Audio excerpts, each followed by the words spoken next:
welcome all of you.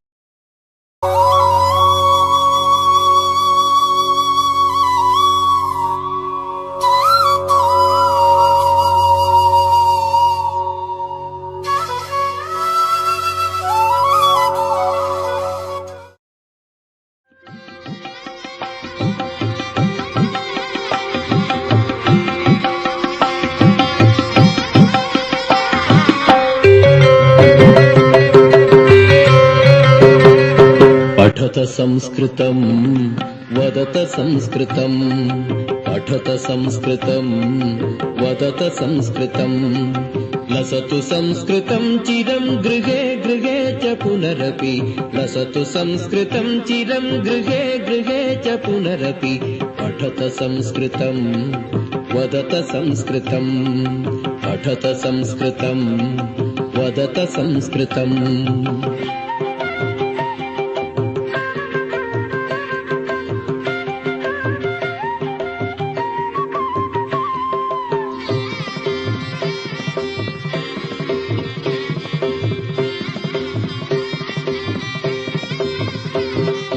ज्ञानवैभवं वेदवाङ्मयं लसति यत्र भवभयापहारि मुनिभिरार्जितं ज्ञानवैभवं वेदवाङ्मयं लसति यत्र भवभयापहारि मुनिभिरार्जितं कीर्तिरार्जिता यस्य प्रणयनात् कीर्तिरार्जिता यस्य प्रणयनात् व्यासभास कालिदास बाणमुख्य कविभिः पठत संस्कृतं वदत संस्कृतं लसतु संस्कृतं चिरं गृहे गृहे च पुनरपि पठत संस्कृतं वदत संस्कृतं पठत संस्कृतं वदत संस्कृतम्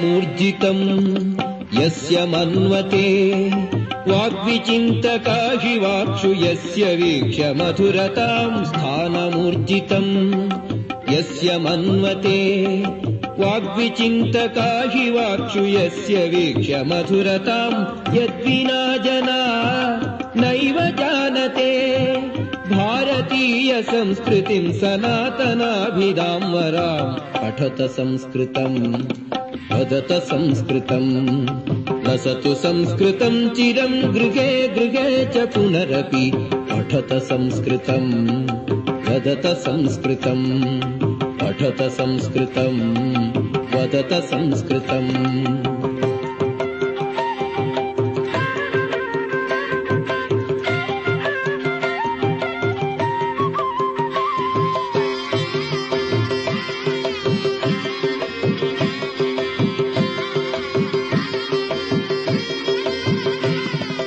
जयतु संस्कृतं संस्कृतिस्तथा संस्कृतस्य संस्कृतेश्च प्रणयनाच्च मनुकुलं जयतु संस्कृतं संस्कृतिस्तथा संस्कृतस्य संस्कृतेश्च प्रणयनाच्च मनुकुलं जयतु संस्कृतं जयतु मनुकुलं जयतु संस्कृतं जयतु मनुकुलं जयतु जयतु संस्कृतं जयतु जयतु मनुकुलं जयतु जयतु संस्कृतं जयतु जयतु मनुकुलं जयतु जयतु संस्कृतं जयतु जयतु मनुकुलं जयतु जयतु संस्कृतं जयतु जयतु मनुकुलं जयतु जयतु संस्कृतं नमो महद्भ्यः। संस्कृत दिनम् इति कृत्वा श्वः सर्वे आचरन्ति ससम्भ्रमम् इति विदित्वा वयं नितरां मोदामहे। संस्कृतं नाम दैवी वाक् अन्वाख्याता महर्षिभिः नितरां वैशिष्ट्यमावहति, येन भारतीय संस्कृतिः ज्ञातव्या, तेन इयं भाषा अवश्यम् अधिगन्तव्या। नो चेत् सः भारतीयः नैव भवितुमर्हति इति। कुत इति चेत् अस्माकं संस्कृतिः सर्वापि अस्यामेव भाषायाम् उपनिबद्धा वर्तते। संस्कृतभाषा, पुरातनभाषा, देवभाषा, वैज्ञानिकभाषा, आधुनिकभाषा च। संस्कृतभाषायां नीतिशास्त्रं वर्तते, वेदान्तं वर्तते, काव्यशास्त्रं वर्तते, गणितशास्त्रं वर्तते, खगोलशास्त्रं वर्तते। आधुनिकभाषायां यानि यानि शास्त्राणि अन्तर्भवन्ति तानि सर्वे संस्कृतभाषायाम् अपि उपलभ्यते। अनन्तरं संस्कृतभाषा वैज्ञानिकभाषा, विस्तृता भाषा। संस्कृतभाषायां 2000 धातवः वर्तन्ते। तैः प्रयोजनमनुसृत्य यानि यानि पदानि अन्तर्भवन्ति, यानि यानि पदानि आविर्भवन्ति, तान् वैज्ञानिकरीत्या प्रयोक्तुं शक्यते। अतः सर्वे संस्कृतभाषाम् अधिगत्वा मङ्गलं प्राप्नुवन्तु इत्युक्त्वा विरमामि। नमस्कारः। नमस्ते। भाषासु मुख्या मधुरा दिव्या गीर्वाणभारती, तस्माद्धि काव्यं मधुरं तस्मादपि सुभाषितम्। एतत् सुभाषितं संस्कृतस्य माहात्म्यं सर्वेषां कृते, प्रपञ्चस्य कृते यच्छति, वर्णयति। भाषासु मुख्या अनेकाः भाषाः प्रपञ्चे सन्ति। तासु भाषासु संस्कृता गीर्वाणभारती अत्यन्तमुख्या। किमर्थम् इत्युक्ते इदानीमेव वयं श्रुतवन्तः गणितशास्त्रम् अस्ति, भाषाविज्ञानम् अस्ति। तत्र यदि वयं पाणिनि महोदयस्य ग्रन्थं शृणुमः, ऐवन् ऋलृ एवोङ् ऐयौच हयवरट लण यमंग ननम जभई घडधज जबगडदश खा फा छा ठा था चटतव कपय शशसर फल इति माहेश्वराणि सूत्राणि। संस्कृतं यदि वयम् उच्चारणं कुर्मः, सर्वाणि अक्षराणि मुखस्य एकस्मिन् भागे एव निःसृतानि भवन्ति। अकुह विसर्जनीयानां कण्ठः अ कख गघ ङ कण्ठात् बहिः निष्क्रमति। एवम् इचु यशानां तालु तत् पेलेट्तः आगच्छति। ऋटुरसानां मूर्धा, लृतुलसानां दन्ताः, लृ ताता दाधाना डेण्टल् अक्षराणि इति वदामः। उपध्मानीयानाम् ओष्ठौ पापा बाभामा एवं वयं लिप्स् लेबियल् अक्षराणि इति वदामः। एवं तत्र संस्कृत अक्षराणां कृते सैन्टिफिक् विज्ञान तत्र समृद्धिः अस्ति। यदि आङ्ग्लभाषां स्वीकुर्मः, COULD वदामः। किमर्थम् एवं कुल्ड् इति न भविष्यति। एल् किमर्थं सैलेण्ट् अभवत् इति वयं न जानीमः। एवं नैफ् KNIFE नैफ् इति वदामः, परन्तु संस्कृते एवं नास्ति। विज्ञानयुक्ता भाषा संस्कृतभाषा। भाषासु मुख्या वेदिक् मैथमेटिक्स् अस्ति संस्कृतभाषायां।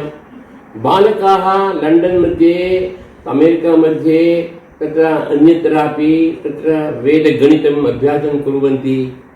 तत्र पूर्व एवं तत्र मैथमेटिक्स् मध्ये 25 स्क्वेर् इति अस्ति किल, तत्र पूर्वाधिकेन पूर्वसङ्ख्या नम्बर् तत्र 2 भविष्यति। तत् यदि 3 नम्बर् तः गुणाकारं कुर्मः सुलभं भविष्यति। तत्र 25 स्क्वेर् कृते 625 भविष्यति। भाषासु मुख्या मधुरा। भज गोविन्दं गोविन्दं भज मूढमते। अहं सङ्गीतं न जानामि, परन्तु वदामि चेत् तत्र मधुरता अस्ति। अधरं मधुरं वदनं मधुरं हसितं मधुरं गमनं मधुरम्। एवं मधुरता संस्कृतभाषायाम् अस्ति। दिव्या किमर्थम्? अन्यासु भाषासु दिव्यता नास्ति वा? भवतु, भवत्येव, परन्तु वेदाः संस्कृतभाषायाम् अस्ति। तत्र शास्त्राणि, मनुस्मृति, आपस्तम्भस्मृति ग्रन्थाः संस्कृतभाषायां सन्ति। रामायणं महाभारतं संस्कृतभाषायाम् अस्ति। तत्र दिव्यता ओङ्कारम्, ॐ इत्येकाक्षरं ब्रह्म। ओङ्कारतः प्रपञ्चस्य सृष्टिः अभवत् इति वयं शृणुमः। अतः दिव्यता अस्ति। वेदाक्षराणि सन्ति, अतः दिव्यता अस्ति। सुभाषितम् अत्यन्तमधुरम्। एवं यदि एकं सुभाषितं वदामि, सर्वे तत्र समीपम् आगमिष्यन्ति। तत्र हस्तस्य भूषणं दानं, सत्यं कण्ठस्य भूषणं, श्रोत्रस्य भूषणं शास्त्रं, भूषणैः किं प्रयोजनं? प्रदोषे दीपकश्चन्द्रः। प्रदोषकाले चन्द्रः दीपं यच्छति। प्रभाते दीपको रविः। प्रातःकाले सूर्यः दीपं यच्छति। त्रैलोक्ये दीपको धर्मः। अस्मान् सर्वेषां कृते धर्मः दीपः। अमेरिका मध्ये वा भवतु, स्वीडन् मध्ये वा भवतु, भारतमध्ये वा भवतु, धर्मं सनातनम् उत्कृष्टम् अस्माकं संस्कृतेः एकं भागमस्ति। अतः धर्मः दीपकः, सुपुत्रः सुपुत्री कुलदीपकः कुलदीपिका। एवं यस्मिन् गृहे सुपुत्रः अस्ति सः सर्वं जानाति, संस्कृतमपि पठति, अन्यया भाषया सः सर्वं जानाति इति कारणतः वयम् एवं वदामः, सुपुत्रः सुपुत्री च कुलदीपिका इति, कुलदीपकः इति। संस्कृतस्य तादृशमाहात्म्यम् अस्ति। नमस्ते, अहं नन्दकुमारः। लण्डन् नगरे भारतीयविद्याभवने अहं निर्देशकः अस्मि। अहं 1977 मध्ये इतः तत्र गतवान्। भारतीयसाहित्यमध्ये कृष्णस्य विषये अन्यान्यकवयः, भक्तिमार्गपोषकाः कथं कृष्णस्य चित्रणं कृतवन्तः इति अध्ययनं कर्तुम् अहं लण्डन् यूनिवर्सिटी मध्ये प्रवेशं स्वीकृतवान्। 5 वर्षपर्यन्तम् अध्ययनं कृत्वा अनन्तरम् अहं भारतीयविद्याभवने कार्यनिर्वाहकनिर्देशकरूपेण तत्र कार्यं प्रारब्धवान्। अपि च तत्र संस्कृत अध्यापनं च अहं करोमि। संस्कृत अध्ययनं कर्तुम् अन्यान्यजनाः तत्र आगच्छन्ति। भारतीयाः अपि च अन्यान्यदेशस्थजनाः, विद्यार्थिनः तत्र आगत्य अस्माकं संस्कृतेः विषये अध्ययनं कर्तुम् इच्छन्ति। यदि एकः वा एका संस्कृतस्य अध्ययनं करोति, तस्मै या तस्यै भाषा अध्ययनं सुकरं भवति इति जनाः संस्कृतविषये सम्यक् अधीत्य निश्चितवन्तः। अतः भवनम् आगत्य संस्कृतस्य अध्ययनं कुर्वन्ति। तेषां कृते संस्कृते वेदान्तादिविषये यत् उक्तमस्ति तत् विश्वे यत्र कुत्रापि तादृशविवरणं न मिलति। अतः तस्य अध्ययनं कर्तुं संस्कृतस्य अध्ययनम् अत्यन्तम् आवश्यकम् इति ते चिन्तयन्ति। अपि च अस्माकं संस्कृतेः मूलं संस्कृतभाषा। यदा वयं भाषां जानीमः तदा भाषायाः अन्तः यद्यत् अस्ति तत्सर्वम् अधिगन्तुं शक्नुमः। अस्माकं संस्कृतेः मूलं ज्ञातुं संस्कृतभाषायाः अध्ययनम् अत्यन्तम् आवश्यकम् अस्ति। नमो नमः। सर्वेषां नमस्कारः। वागर्थाविव सम्पृक्तौ वागर्थप्रतिपत्तये जगतः पितरौ वन्दे पार्वती परमेश्वरौ। संस्कृतभाषा सरलभाषा, सुन्दरी भाषा, क्लिष्टो नास्ति। सर्वेषां संस्कृतं वक्तुं वयं शक्नुवन्तः, परन्तु अभ्यासं न कृतवन्तः। अतः तस्मिन् मार्गे वयं गच्छामः चेत् अधिकं संस्कृतम् अवगन्तुं वयं शक्नुमः। वेदभाषा, शस्त्रभाषा, शास्त्रभाषा अपि संस्कृतम्। अहं संस्कृतस्य अभिमानी। ज्ञातं संस्कृते वार्तालापं कर्तुम् अहं बहु इच्छामि, सन्तोषम् अनुभवामि। संस्कृतेन गर्हणं नास्ति, कोलाहलं नास्ति। अतः वेदभाषा तद्, देवभाषा संस्कृतम्। अस्माकं पुत्राः पौत्राः अपि संस्कृतेन वार्तालापं कर्तुं शक्नुवन्तः। इदानीं ग्रहणशक्तिः तेषाम् अधिकम् अभवत्, संस्कृतभाषाभ्यासेन अधिकम् अभवत्। ज्ञातं वयं यत् जानीमः तत् अन्येषां पाठयामश्चेत् अस्माकं ज्ञानं दृढं भविष्यति। तत्र को दोषः? वयं पाठयामः, वयं यत् जानीमः तत् अन्येषां पाठयामः। मम पुत्री इदानीं पौत्री नृत्यशालां गच्छति। तत्र मुद्रा इत्यादयः संस्कृतेन वर्तते। तद् अवगन्तुं लाभाय भवति। संस्कृतभाषाभ्यासेन तस्याः अधिकं रोचते। तद् संस्कृतभाषा अहम् अभ्यासं करोमि इति मनसि चिन्तयति। सर्वदा मां पाठयतु इति मां पृच्छति। अतः सङ्गीतमपि तथैव। तत्रापि एक उदाहरणार्थं वदामि। पिबरे रामरसम् इति अस्ति, तत् संस्कृतगीता। तद्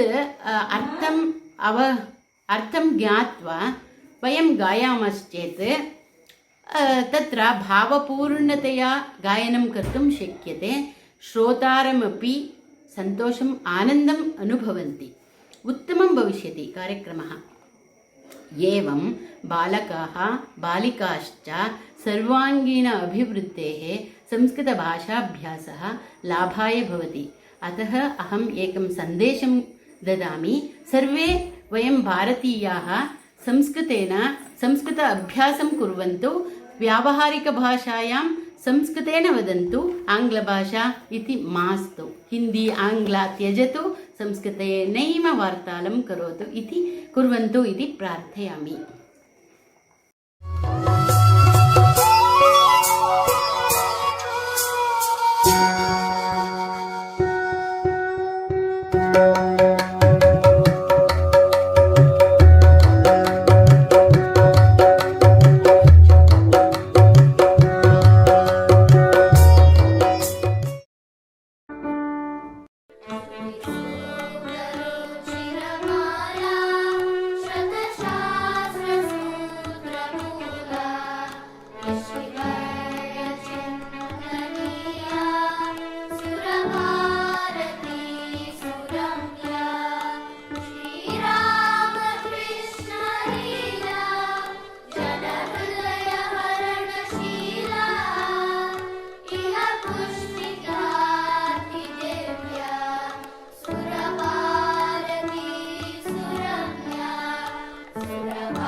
ॐ